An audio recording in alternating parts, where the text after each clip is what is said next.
I've got some news that I want to kind of cut through here today, guys.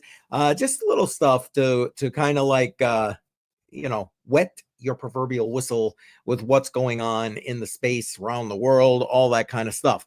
So let me bring up the first tweet I have here, and this again, much like the debt, should concern people, especially if you are still operating. If you're not like Joel Valenzuela and living on crypto, so you've basically exercised yourself, otherwise extricated yourself from the TradFi system, then you should be concerned about how much like unrealized losses these banks are holding. And I've done a couple of live streams on it.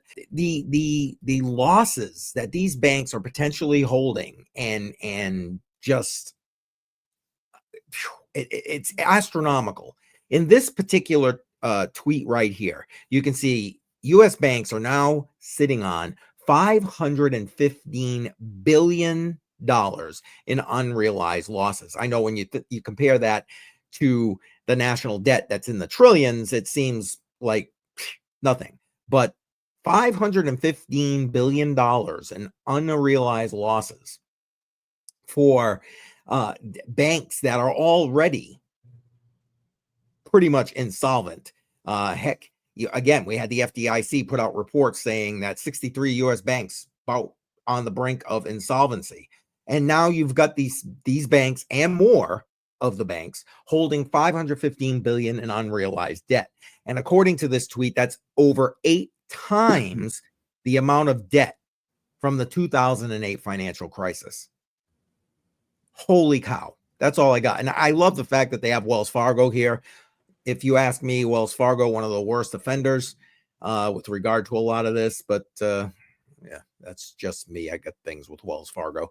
Anyway, but that's just a crazy amount of debt to be holding. Crazy amount of debt. And if you think that alone can't bring down the banking system,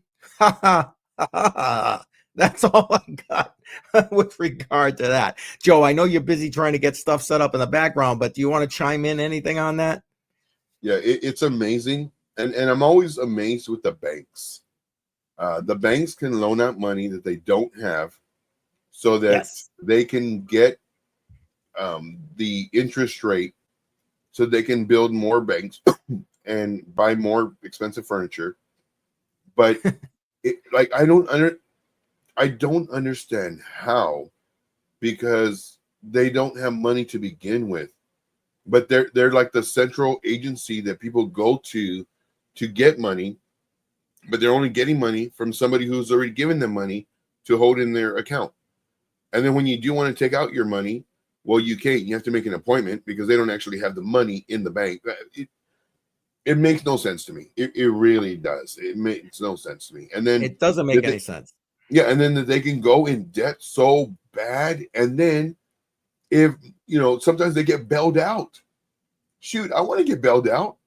Like where's Wouldn't my that help? be nice? Wouldn't that be nice? Yeah, we go to prison. We go to prison because we can't pay. It's a system, and I've been kind of going down a rabbit hole. I try not to go down it too much, but in reference to the money system and how it's basically set to have the thumb and pushed under it. I mean, there's going to be some that make it, they're successful and they have money and they don't need to worry about, looking at their checkbook or their bank account before they go get some groceries. But then there's the rest of, us. Yeah, there's the rest of the world. Yeah. Right.